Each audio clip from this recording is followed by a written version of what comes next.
할렐루야 대형의 모든 목자 여러분 반갑습니다. 오늘까지 아마 이제 영상으로 이 목자 공부를 같이 나눌 것 같은데요. 지난주에는 흔들리거나 두려워하지 말라. 사도 바울이 데살로니가 교회에 두 번째 편지를 하면서 이 편지를 하고 있는 두 번째 이유가 바로 이거였습니다. 이제 주님 오실 때를 그들이 소망하면서 기다리고 있는데 불구하고 두려움이 있고 흔들림이 있었습니다. 왜냐하면 거짓으로 말하는 사람들이 주님이 이미 오셨다는 이야기를 듣고 있는 거죠. 참 불안했을 겁니다. 이제 그 소망을 가지고 살아가고 있는데 주님을 기다리고 있는데 이미 오셨다고 그러시고 나는 아직도 영광의 모습으로 변화된 것이 없고 그러니까 성도들은 두려워하고 흔들릴 수밖에 없는 거죠. 두려움과 흔들림의 이유는 정확히 그 사실을 잘 모르기 때문에 그렇습니다. 그래서 바울은 이제 주님 오실 때가 되면, 마지막 때가 되면 이런 징조가 일 것을 설명을 하죠. 첫 번째 보니까요, 재림 전에 분명한 사인이 있다. 어떤 사인인가요? 두 가지를 설명하는데 첫 번째는 배교의 사건이 있다고 말합니다. 배교는 예수를 믿던 사람들이 신앙에서 떠나가는 것을 배교라고 말합니다. 근데 우리가 아는 것처럼 교회 다니다가 한두 명이 교회에 나오지 않는 건 이런 현상이 아니라 대대적으로 조직적으로 큰 이동이 있을 거라는 겁니다. 예수를 믿던 많은 무리가, 많은 교회가 예수를 믿지 않겠다고 선언하는 겁니다.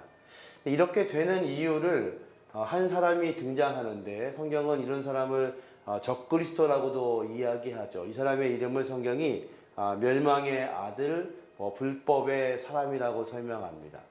불법의 사람, 사람이 가지고 있는 모든 법을 거스리는 사람입니다. 뿐만 아니라 하나님이 세우신 법, 하나님을 따르고 하나님을 인정하는 모든 것에서 뒤돌아선 사람입니다. 근데 그 사람의 또 하나의 이름이 멸망의 아들입니다. 왜 멸망의 아들이냐면요, 주님이 다시 오시는 그때에 이 사람은 멸망받게 될 것이기 때문에 그런 거죠. 이런 사람이 등장해서 아마도 기독교의 신앙 가운데서 대대적으로 배교하는 일들이 벌어질 때 그때가 징조라고 말씀합니다. 그러니까 우리는 이 시대를 살아가면서 우리 주변에 일어나고 있는 일들을 살펴보아야 됩니다. 사실은 코로나 이후에 많은 교회들에게 성도들이 줄고 있죠. 인구도 줄고 있죠. 예수를 믿는 사람들이 줄어들고 있는 시대에 우리는 살고 있습니다. 어쩌면 이 시대들이 더 급변하게 되면서 예수를 믿는 것에 대해서 부정적인 세상, 또 예수를 전도함에 있어서 어려운 세상, 그것이 어쩌면 종말의 때를 살고 있는 지금의 우리의 모습인지도 모르겠습니다.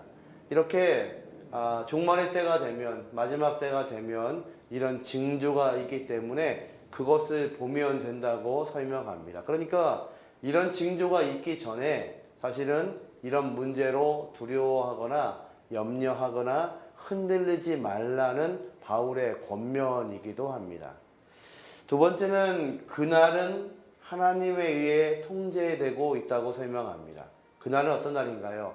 이제 마지막 때가 되는 그 시간을 하나님이 지금 통제하고 계신다고 말씀합니다. 하나님은 역사라는 시간을 사용하시기도 하고 어떤 나라를 사용하시기도 해서 이 종말의 때를 하나님이 막고 계십니다. 왜 그러실까요? 이유는 한 가지입니다. 저와 여러분이 구원받게 하시기 위해서 하나님은 오늘도 우리를 기다리고 계시고 이 멸망의 시간을 유예시키고 계시는 겁니다. 저와 여러분이 살고 있는 이 세상을 가만히 바라보면 사실은 성경을 열어놓고 바라보면 어쩌면 이 시대가 종말의 때인 것처럼 보입니다.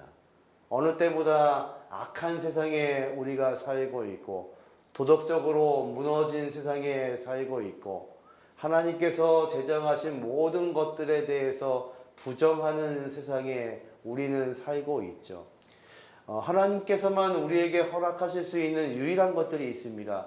예를 들자면 우리에게 주신 생명, 이 생명은 하나님이 우리에게 주시는 것이고 하나님이 우리의 생명을 취하시면 우리는 하나님께로 갈 수밖에 없는 것이 우리의 생명이죠.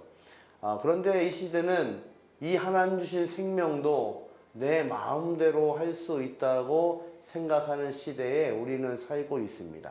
낙태의 문제, 내가 스스로 내 건강을 위하여서, 삶을 위하여서, 부부의 모습을 위하여서 내 마음대로 생명을 없앨 수 있다고 생각하는 시대. 또 여러 가지 성적인 윤리, 하나님이 허락하신 남자와 여자가 한 몸 되게 하시는 부부의 삶, 이런 것들을 이 시대는요, 정면으로 부정합니다. 자신의 취향, 선택이라고 이야기하고 이것을 자유라고 말하고 있는 시대에 우리는 살아가고 있죠. 어쩌면 하나님에 대해서 등들리고 있고 하나님 창조하신 질서와 세상에 대해서 우리는 거부하고 있는 이 시대를 살아가고 있는지 모릅니다. 그럼에도 불구하고 하나님은 이 시대를 유예하고 계시고 심판을 유예하고 계십니다. 저와 여러분이 구원받게 하시기 위해서 하나님은 아직도 은혜의 시간을 사용하고 계시는 거죠. 그래서 우리의 마음은 조금 더 조급해져야 됩니다. 우리가 느끼는 것처럼 주님의 오실 날이 얼마 남지 않은 것을 인지하고 있을 만큼 이 세상은 어두워져 가고 있는데 여전히 하나님께서는 구원받을 하나님의 백성을 위하여서 이 시간들을 멈추게 하고 계시고 통제하고 계시다면 이제 구원받지 못한 우리 주변의 가족들, 이웃들, 친구들을 위하여서 우리의 마음은 조금 더 바빠지셔야 됩니다. 그 한 영혼을 구원하시기 위해서 세상의 모든 것들을 통제하고 계시는 그 하나님의 놀라우신 손길, 그것들을 우리는 바라보고 오늘도 우리의 마음이 뜨거워질 수 있는 그런 시간이 되기를 주님의 이름으로 축원합니다. 마지막으로 세 번째 보니까 말씀으로 깨어서 이 시대를 분별하라. 저와 여러분은 분별할 수 있어야 됩니다.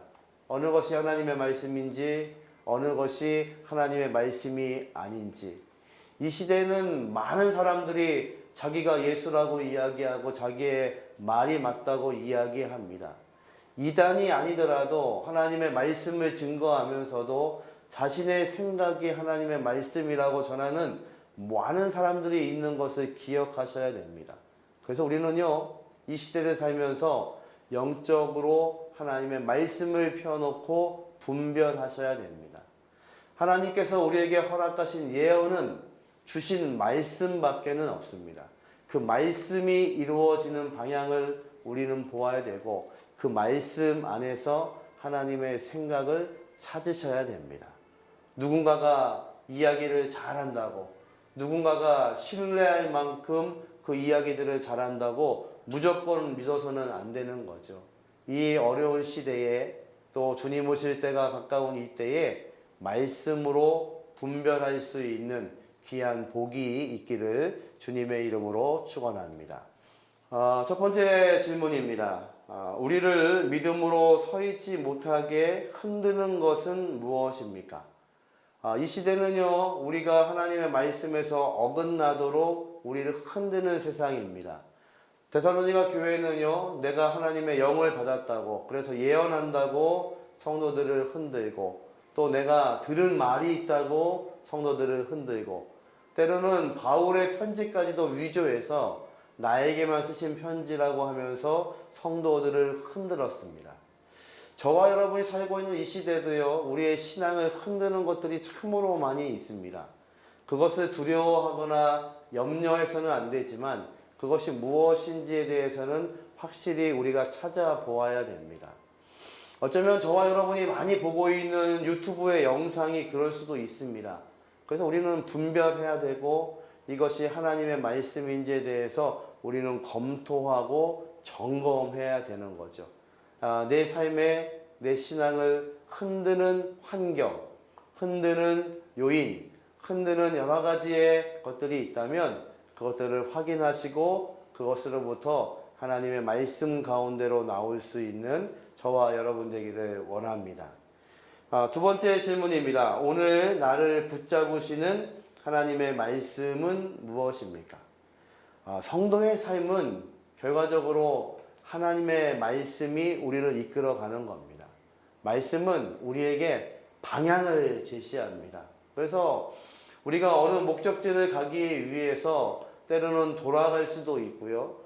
내비게이션을 잘못 봐서 시간이 더 걸릴 수 있습니다. 그런데 방향이 정확히 설정되어 있으면 시간이 걸리지만 그 방향을 향하여서 목적지를 향하여서 걸어갈 수 있지요. 그래서 이 하나님의 귀하신 말씀은 마치 방향을 설정하시는 것 같습니다. 하나님께서 이스라엘 백성을 가나안까지 가게 하시기 위해서 가나안이라는 목적지를 설정해 놓으셨기 때문에 이스라엘 백성들은 광야 40년 동안 방황하기는 했지만 목적지를 잃지는 않았습니다.